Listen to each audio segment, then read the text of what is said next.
I was sitting in my corner office on the 42nd floor of the Sterling building, reviewing quarterly reports for my senior care empire, when my phone rang. The caller ID showed Grandma Rose, and I immediately smiled as I picked up, expecting our usual cheerful conversation about her garden or the neighborhood cats she'd been feeding. "Hello, sweetheart," came her familiar voice. But something was terribly wrong. She sounded shaky, uncertain, like she'd been crying. "Grandma, what's happening? You sound upset," I said. "Well, dear, your mother just called about an hour ago," she replied, her voice breaking as she struggled not to cry. "She said they were moving her to some place called Sunset Manor tomorrow morning, that her bags were already packed and sitting by the front door." My blood went cold. Sunset Manor, the premium senior living facility that I purchased 3 years ago as the flagship property of my Golden Years Properties portfolio. The same facility my mother had been praising for months whenever she visited Grandma, never knowing I owned every inch of its manicured grounds, every thread of its luxury bedding, every piece of equipment in its state-of-the-art medical wing. "Grandma, did she say why? Did something happen?" I asked.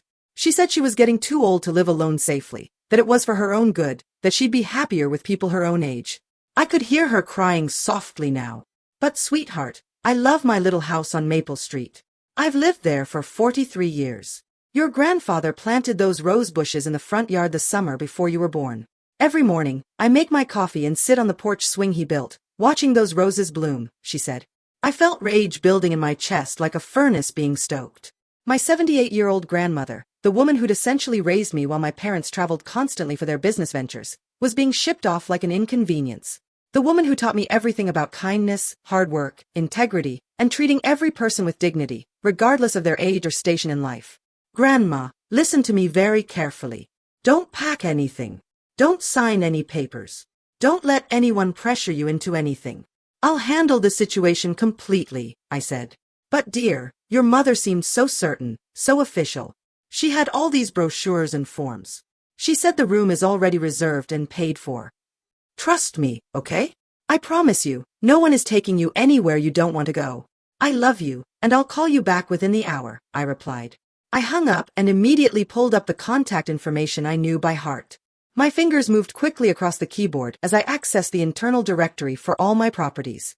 "Sunset Manor, this is Rebecca speaking. How may I assist you today?" "Rebecca, this is Miss Sarah Williams, owner of Golden Years Properties and CEO of the entire network. I need you to blacklist the Thompson family permanently from all our facilities. No reservations, no tours, no contact whatsoever." "Of course, Miss Williams. I'll input that immediately. Should I note a specific reason in our security system?" "Family conflict and attempted elder abuse. They're not to set foot on any of our properties under any circumstances. Alert security at all 47 locations." "Understood completely. I'll update all locations within the next 15 minutes. I leaned back in my leather chair, looking out at the city skyline while thinking about how we'd gotten to this point. For the past 5 years, my mother Patricia and my stepfather David had been living what they believed was the high life. Expensive dinners at 5-star restaurants, luxury vacations to Europe and the Caribbean, designer clothes from Nordstrom and Saks, spa treatments, country club memberships. What they didn't know was that every single penny of their extravagant lifestyle was being funded by the trust fund I'd established specifically for Grandma Rose, a trust that I controlled completely and had been personally funding with millions for my business empire. You see, 3 years ago, when Grandma had started worrying about her finances and whether her Social Security would be enough to maintain her independence, I'd quietly taken over all her expenses without her knowledge. Her mortgage payments, utilities, groceries, medical bills, home maintenance, property taxes.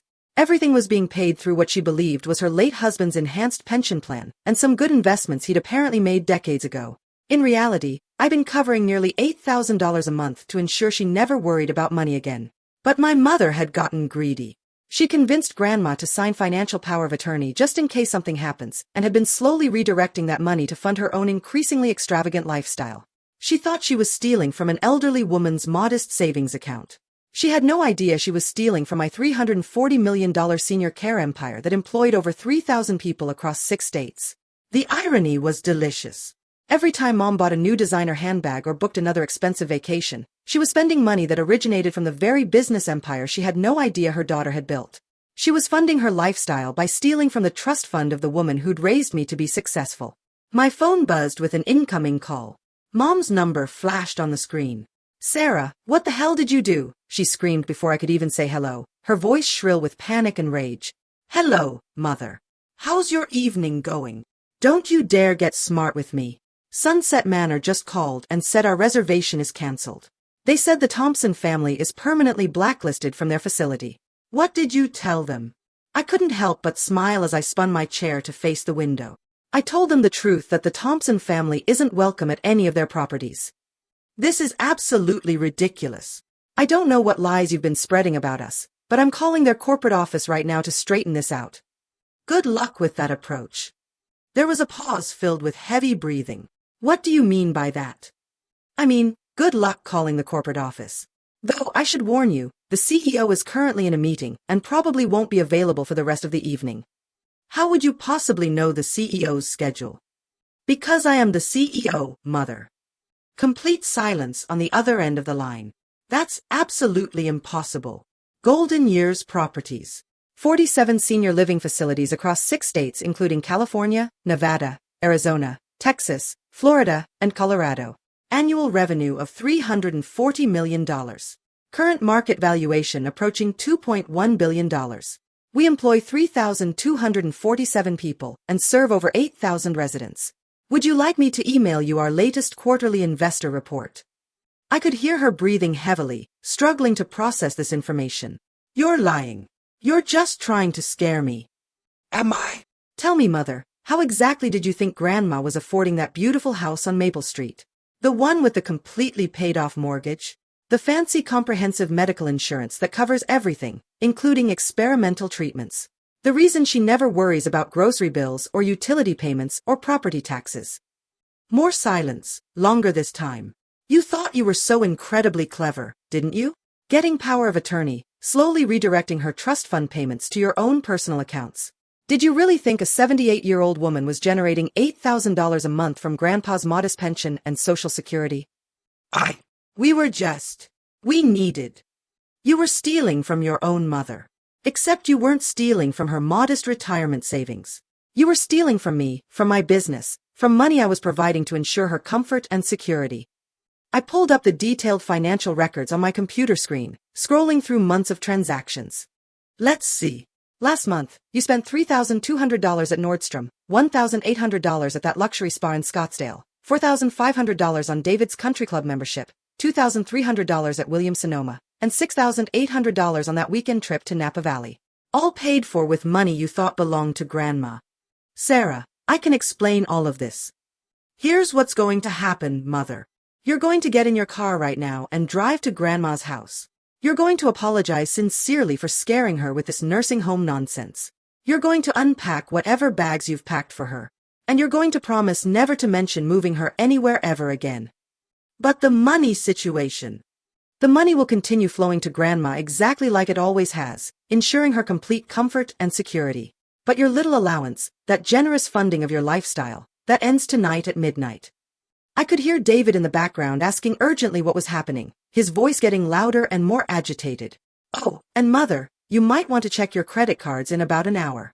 And your bank account, and that lovely Mercedes lease you thought Grandma was paying for, and the rent on that upscale townhouse in Willow Creek Estates. You wouldn't dare. I absolutely would. Everything gets turned off at midnight tonight. The house you're renting, that's mine too. Willow Creek Estates. I bought the entire residential development 2 years ago when the original developer went bankrupt. Your lease expires at the end of this month, and it won't be renewed. I heard her gasp audibly. Don't worry though. I'm not completely heartless. I'll give you 30 days to find somewhere else to live, somewhere you can actually afford on David's car salesman salary at Henderson Motors. Sarah, please. We're family. Family helps family. Family, I laughed, but there was no humor in it. Family doesn't try to dump their 78-year-old mother in a nursing home so they can sell her house and pocket the proceeds. Yes, I know about that plan too.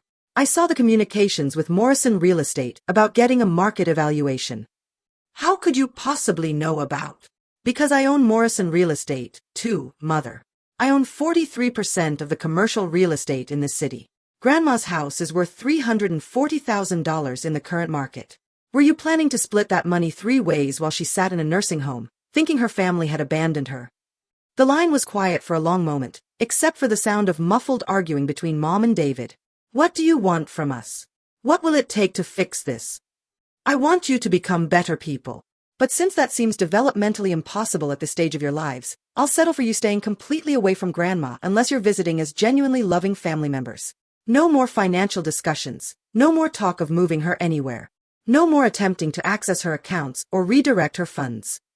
And if we don't agree to these terms, then you'll discover exactly how many businesses I own in this city. The grocery stores, the gas stations, the restaurants, the medical facilities, the banks. It's amazing how quickly life becomes extraordinarily inconvenient when you're persona non grata everywhere you need to conduct business. I heard David say something angry and threatening in the background, his voice getting closer to the phone. Oh, and David, that Chevy dealership where you work, Henderson Motors, I don't own that one yet, but I do own the Ford dealership directly across the street. And we've been considering expansion into the Chevy market. Amazing how quickly a successful dealership can lose customers when a competitor starts offering better deals and superior service.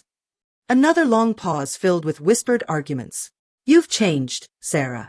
You used to be such a sweet, accommodating girl. I grew up, Mother. I learned that kindness without firm boundaries is just enabling bad behavior. Grandma taught me that actually, along with the critical importance of hard work, integrity, and treating people with genuine respect, lessons you apparently missed during your childhood. So what happens now? Now you go apologize to Grandma for scaring her. Then you start looking for jobs that will actually support the lifestyle you've been pretending to afford. And maybe if you can prove over time that you've genuinely changed, we can slowly rebuild some kind of authentic relationship. And Grandma's situation? Grandma gets to live in her beautiful house, surrounded by Grandpa's rose bushes for as long as she wants. Her medical care, her groceries, her utilities, her property maintenance. Everything taken care of exactly like always. The only difference is you won't be stealing from her anymore. I could hear Mom crying now, finally understanding the full scope of what she'd lost. Sarah, I never meant for it to go this far. We got used to having money. We thought she had more than she needed, that she wouldn't miss it. She does have more than she needs, as I make sure of it, but that money was supposed to give her peace of mind and security, not fund your shopping sprees and luxury vacations. Is there any way we can fix this relationship? I thought carefully for a moment. Maybe, but it starts with genuine demonstrable change. Get real jobs. Support yourselves. Visit Grandma because you love her, not because you want something from her. Prove that you can be trustworthy people. And our housing situation? I'll give you 60 days instead of 30. And I won't blacklist you from other rental properties in the city, but the free ride ends tonight permanently. After I hung up, I immediately called Grandma back to check on her. Hello, sweetheart. Grandma, how are you feeling now? Well, it's the strangest thing. Your mother just called about 20 minutes ago. She was crying, apologizing profusely for scaring me about the nursing home. She said there was some kind of terrible misunderstanding about my living situation. That's good to hear. She also said something very strange. She said I should be incredibly proud of you, that you've built something amazing with your life. What did she mean by that? I smiled, looking out at the city lights beginning to twinkle in the evening darkness. Just that I've been working hard, Grandma, building a business that helps take care of seniors and ensures they're treated with dignity. That's wonderful, dear. You know, I always knew you'd do something special with your life. Even when you were little, you were always so thoughtful about other people, so determined to make things fair. I learned that from you. Oh, sweetheart, you know what? Your mother asked if she could come help me with some gardening this weekend. She said she wants to learn more about caring for those roses your grandfather planted. My heart softened slightly. Maybe there was genuine hope for change after all. That sounds really nice, Grandma.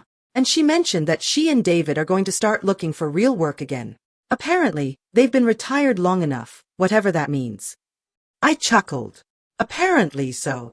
Sarah, can I ask you something important? Of course, anything. That senior living place they mentioned, Sunset Manor, do you know anything about their reputation? I paused carefully. Why do you ask? Well, I was just thinking if I ever do need that kind of care someday when I'm truly unable to manage independently, I'd want to make sure it's a good place, somewhere that treats people with genuine dignity and respect. I can personally guarantee that Sunset Manor treats every single resident like beloved family, Grandma. They have beautiful gardens for walking, excellent medical care, and staff who genuinely care about the people they serve. But that's a decision for the future, if ever. That's very reassuring to know. Sometimes I worry about getting older, becoming a burden on the people I love. Grandma Rose, you could never ever be a burden. You're the person who taught me that everyone deserves respect and care regardless of their age or circumstances. I promise you'll always have choices, and you'll always be surrounded by people who love you unconditionally. Thank you, sweetheart. I love you too, more than you'll ever know. After we hung up, I sat in my office looking out at the city lights, thinking about legacy and family and what really matters. Tomorrow, I'd implement some new policies across all my properties, stronger protections against elder abuse, better family screening processes, expanded support services for seniors who wanted to age in place, and enhanced staff training on recognizing and preventing financial exploitation. My phone buzzed with a text message from Mom. Thank you for giving us a chance to do better. We won't waste this opportunity. Maybe people could change. Maybe families could heal given proper boundaries and consequences. But one thing was absolutely certain. Grandma Rose would never have to worry about being treated as anything less than the treasure she was. Not on my watch. 6 months later, I was having Sunday dinner at Grandma's house, a tradition we'd established after the Sunset Manor incident. Mom and David were there too, both working full-time jobs and renting a modest apartment they could actually afford on their combined salaries. Sarah, Mom said as we cleared the dishes together, I never properly thanked you for what you did. For what exactly? For stopping me from making the biggest mistake of my life. I almost threw away the most precious relationship I have because I was selfish, greedy, and short-sighted. I looked through the kitchen window at Grandma, who was patiently teaching David how to properly prune her beloved rose bushes. We all make mistakes, Mom. What matters is learning from them and becoming better people. I've been thinking about getting my real estate license, she said quietly. Maybe working specifically with seniors who want to downsize or modify their homes to age in place safely. I think I could help people navigate those decisions better now, having learned what I've learned. I smiled genuinely. That sounds like truly meaningful work. It does. And Sarah, that business you built, taking care of seniors, treating them with dignity, it's exactly what this world needs more of. As I drove home that evening, I passed the illuminated Sunset Manor sign. Tomorrow, I'd be breaking ground on our newest facility, one designed specifically for seniors who wanted independent living with comprehensive support services available as needed. But tonight, I was just grateful that sometimes the best revenge is actually love. Love strong enough to set firm boundaries, enforce real consequences, and create space for people to become better versions of themselves. Grandma's roses were blooming more beautifully than ever this year.